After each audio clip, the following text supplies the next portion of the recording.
Hello, welcome everyone. Our second Facebook Live for while we are on quarantine, offering support. So I'm just going to wait a few seconds to let everyone pop on. Just throw up a heart or say hi so I can see who's on. That would be awesome. Let's wait a few minutes to let everyone pop on.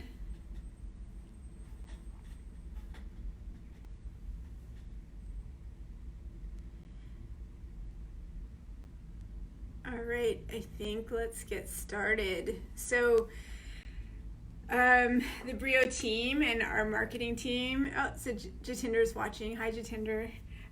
Our Brio team, along with our marketing team, just quickly within yesterday, put together a schedule for trying to be online every single day at 4 o'clock from Monday to Friday while we're in quarantine. We set up the talk schedule. We emailed it out via newsletter, so keep an eye out for that. Keep a tab on the times and the dates, and you will hear from the Brio team Facebook Live every single day at 4 p.m. We will be here, a different topic. We will be offering naturopathic tips and just holistic tips to on a different topic each and every day. So today is day 2. And I think some of the topics may not be filled in the dates, but just stay tuned. As we kind of get the whole team together, we will fill them all out. So, yeah, and then we hopefully have the 20-minute support every day on Facebook Live, and then we will try to also incorporate a masterclass once every Saturday. So if all goes well, I will be kicking things off on this Saturday, and I believe it's at noon, but I'll get back to you on that. And it's just the 4 levels of healing. It's a little bit longer of a talk, and then I'll interweave the coronavirus into the 4 levels of Brio living healing in our process, and where does this fall into. So yeah, we'll talk about that. So everyone who's on, just give us a hi, say hello, let me know you're here. So the topic for today is enhancing nightly sleep during times of quarantine. So this very much ties into yesterday's talk about adrenals and fear. Adrenals and fear, which was yesterday, and adrenals and sleep is very highly connected. So I'll just quickly, the video is on our page. You can rewatch it at any time, as many times as you need, but I'll quickly summarize the 3 points I talked about. So to keep the adrenals, to try to keep them more regulated, so they're not just in that consistent hyper-adrenalized state. The first thing is routine, so be as routine as possible as you can while home, while with the kids, while in quarantine. Try to have set schedules. Try to keep routine. Number 2 with the blood sugar, so trying to have set meal times, and just because you're at home doesn't mean it could be just quick grab and go snacks, because when we're in a hyper adrenalized state, that is really not ideal for the adrenals. The adrenals want consistency, repetition, and consistency. So that's really, that should be the mantra. And number 3 for the fear state and adrenals is breath. So learning to catch your breath patterns. In a fear state, we are just programmed. It's cellular. It's in our DNA. It's in our DNA as mammals to protect ourselves, so we're not seen or heard when there's a fight or flight state, to stop breathing. And we are in a state of anxiety. This is not something that we're prone to, but we're not in the wild being attacked by lions. So it's not that type of fear state that we need to contract and hide ourselves. We're at home, we are safe, we are going through something that's not typical. It is tough, but we're not in a dangerous situation, if that makes sense. Like, it's not acute danger. So the goal is to catch that breath pattern and start breathing. So the goal is to keep breathing. It really calms that anxious mind. When we're just all up in here, that breath pattern, I guarantee you, is halted. The diaphragm is paralyzed. So the adrenals and sleep is very much linked, because when we're in that hyper-adrenalized state, sleep can be incredibly affected. It could be lack of quality sleep, difficult to fall asleep, difficult to stay asleep, or perhaps you're staying asleep too much, and even that is a problem. So there could be just like tired all day and you're wondering what's going on because you're not even moving that much or that active kind of thing. But excess sleep could be an issue too, because the body is just kind of, that used to be my mechanism, is just check out. So when there's too much going on, is just check out and be tired all the time. So look for that too. It's not just lack of sleep. So what we want to do is quality sleep. So there's a lot being processed for everyone right now, and just trust, as I chatted about last time too, what's being brought up, this anxiety, this fear, is not just what's going on right now. It really was in us, and it's just being brought to the surface. It's being unearthed. Yes, there is a little bit more contribution with just external factors, but really it's old traumas being surfaced, it's old stressors being surfaced, it's cellular fear, it could be generational, it could be ancestral. It's really deep, and all that is really being brought to the surface because of the magnitude of the situation. That stuff is there on a day-to-day. I'll talk about that more perhaps on my masterclass on Saturday. It's there day to day, but it's just not as heightened. So when there's something like a pandemic, which no one is accustomed to and no one is prepared for, that inner cellular fear or stress or whatever it is just, it's like 10-fold, 100-fold heightened. So it's triggering what really is there. Once I heard somebody speak, and he was like, it was a video or something, and he was like, if there's a glass of water and you slam it on the table, the water will spill out.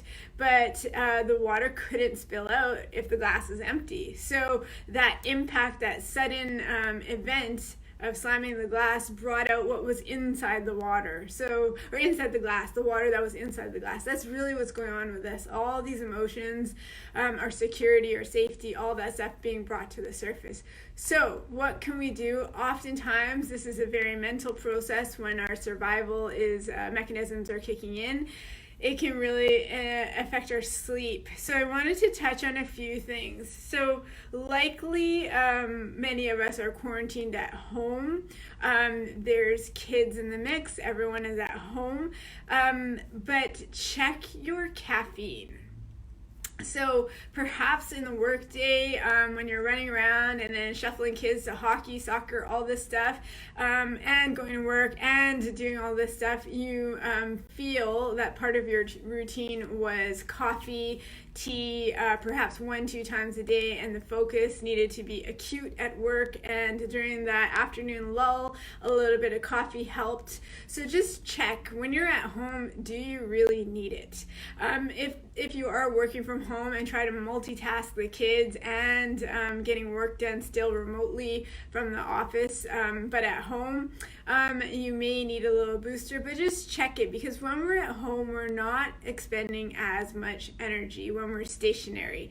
The mental energy could be processing quite high, but that physical burning of energy is not going to be as high. Caffeine at the very best of days, even when you're moving, whatever you're doing, it should often be just stopped at 2 p.m. because the half-life of it, I think, is like 4 hours or something. I have it written somewhere. I can't recall now. But to get out of your system, it takes multiple hours. So if you're stopping it later than 4, by the time you go to sleep, it's probably still in your system. And caffeine is very, very stimulating. If you drink it all the time, your body just adapts to it, and you may not feel that caffeine hit. But trust me, if someone were to say no more coffee for 2 weeks and you took it out, and then as soon as you had that first cup, you would feel it, because now your body is cleaned from it and reset. So it is stimulating, but it may not just give you that day-to-day hit. So try to limit caffeine, whether it's tea, whether it's coffee, oftentimes even green tea. check your chocolate. Chocolate has a good amount of caffeine in it, and even if you're eating something you're trying to be healthy, cacao also has caffeine in it too. So try to limit caffeine while you're home, while you're on quarantine, to 2 p.m. and anything later than that, it's probably going to affect your sleep, especially when you are not as active in and out of the house. So that's one thing I would say. Also, with lack of movement, you're probably just get as tired. So try and get outside to get a hit of fresh air. Go for a walk or do something.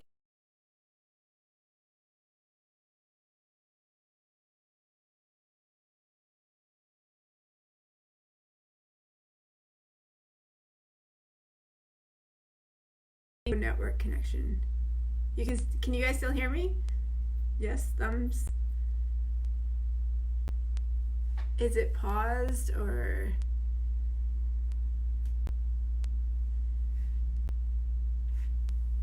I'm just wondering here. Whoa.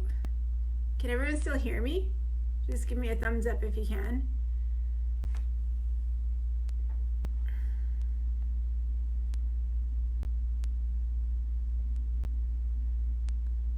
Oops. Okay. Yeah, with lack of movement, you're not going to be as tired. So try to get outside for a walk, get some fresh air. It's best to do first thing in the morning if you can. It just really sets your day. It burns off some of that excess energy. It burns off some of that excess adrenaline. Kelly says it keeps cutting out. Yeah, it just popped up saying that there's low internet connection. Okay now, but in and out. Yeah, there's low internet connection. I don't know what to do about that. It's been happening all day. We will try transcribe and send it out as well. So you will be getting hopefully a transcription of this too. So trying to go for a walk or do some sort of exercise. If you have a skipping rope at home, you can burn off some excess energy. Going for a walk, it really will burn off some excess energy. But adrenaline needs to be out of the system somehow. When it's pumping, a walk will really do the trick. So try to make that a non-negotiable if you can do that in the morning. If you need to get a little bit more tired out, perhaps you can do an after dinner walk or an evening walk or something like that. If you can't get out for the full walk, even just sitting, if you have access to a backyard or some grass, just sitting outside in fresh air, that will really, really help rather than being inside all the time. So number one is really limit your caffeine. Number two is movement is of utmost importance, because we've gotta move that, not move, it's like alchemize that adrenaline. Just use it and burn it out of the system. Otherwise it just kind of keeps pumping, and then as it hits the monkey brain is like, great, I can use all this excess energy because I want to think about all the possibilities. What's going to happen in July? What's going to happen in September? What's going to happen here? Can I help this? Can I help that? So the mind will use all that adrenaline, and it doesn't need to do that. So number three, I would say, is turning the TV off. There has to be a limit. There has to. In the best of days, I would say this is a non-negotiable, is turn the TV off. Perhaps I would suggest at 7 p.m. and I'll tell you why.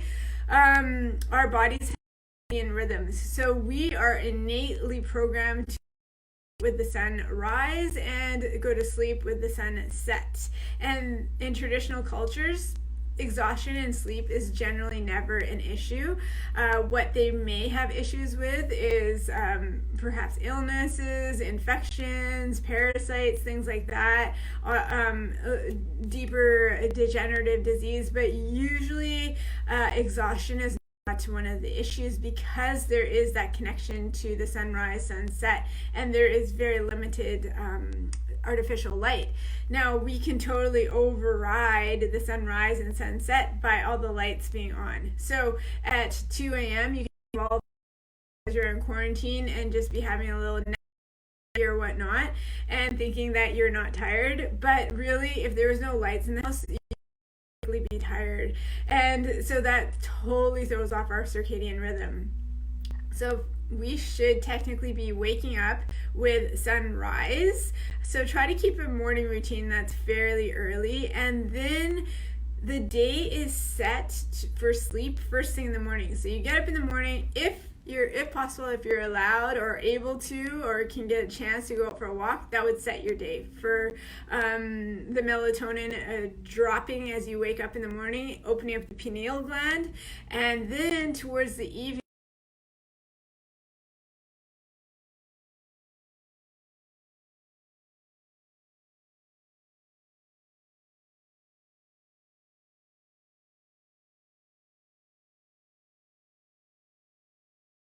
So okay, so it said low connection again, but now it says connection available.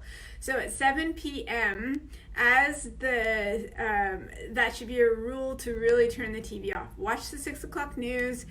I would limit news to 1 hour a day anyways, so don't watch it all day. It's not helping anything. You're not helping the doctors. You're not helping the government. It's not giving you more ammunition to be primed to help anything or, the health of your family. It's really not. 1 hour is sufficient. There's really not that many updates. So watching 1 hour of news per day, turning off the TV at 7, turning off Netflix, turning off electronics. Even if you read from a Kindle, don't read from a Kindle. Start to lower your lights, and start to even lower your lights. And if possible, you could set the time at about 10 p.m. to turn off your router. So all of those EMFs that you're around, electromagnetic frequencies, if you're stuck in the house, you don't really get out much.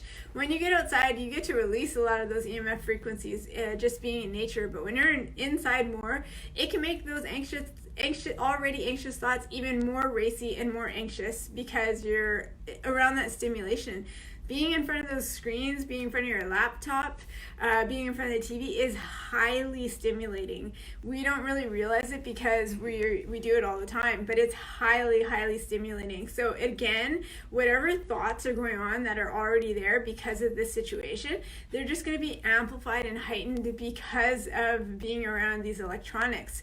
So that's one thing that it does. Also, when you see these blue lights being reflected back to you, the blue lights are coming from the phone, cell phone. The blue lights are from the cell phone, from the TV, from your laptop, from your Kindle, anything electronic. You're getting blue light reflected back to you. Plus, all these lights are blue lights, and that will not allow your melatonin to release. So your melatonin is not going to be released while you're watching all of these electronics.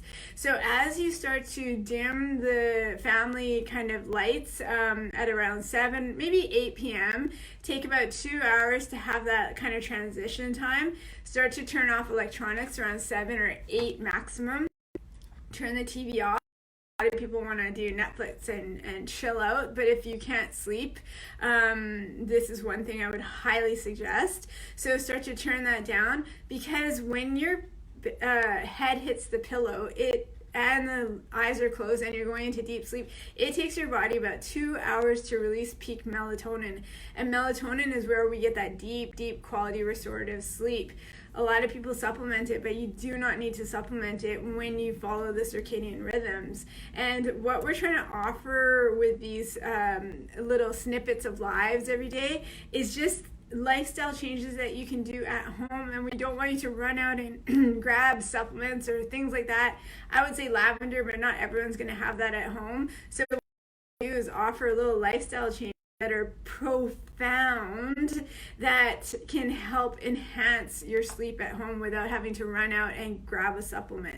So these changes are profound, and hopefully each one of them you'll start to incorporate, but each one is like a mastery. So to have your household to turn down everything in the evening, it takes a mastery. So especially when the kids are used to watching iPads and Netflix or whatever at whatever time they want to, start to turn it down. You'll start to see the household will be really calm. You can put on 432 hertz music or something relaxing music in the nighttime. Keep enough light on so you can read a paper book or play a board game, not a video game. But the electronics, I cannot stress enough how much of a stimulant it is. And while we sleep, if it's from 10 to 6 a.m., turn the router off, because that EMF throughout the house all night. So if you don't need to have data in the middle of the night, just turn it off. If you still have access to phone calls being received and things like that with the data off, then that's great. I would suggest turn the router off, because we really need deep sleep that enhances our immune system, that helps the brain process the whole day. So whatever you can't do, Hi everyone, I'm back. Sorry, my phone died. As you can imagine, these last few days there has been a lot of shifting to the phone use, and I didn't catch that my battery was just about dead, which obviously had to die during the Facebook Live. However, I was at my last point anyway, and the last point is about electronics. And so turning that TV off, turning the blue lights off, really getting that electromagnetic frequency stimulation really down towards the end of the evening. It is so stimulating. So we might think that we're watching Netflix to calm our nerves. We might think that we're reading on the Kindle to calm our nerves, but it actually, the light reflecting back to our eyes is very stimulating, and also prevents any release of melatonin. So say we're doing that, you're watching TV till midnight, and then as you close your eyes, your melatonin won't actually until 2 hours later. So it might release at about 2 a.m. and that doesn't really get you into that deep restorative sleep. So the goal is to start to slow things down, turn down lights, turn on candles if it's safe, light candles, have lower lights but have candles as well, as the sun starts to set. So it would be around 7 or 8. Just try to slow down the household. My last bonus point would be, it's called downloading. So grab a journal, grab a nice pen that you have, keep that journal beside your nightstand, and if there's anxious thoughts, whatever they are, judge them, write them, just free flow them.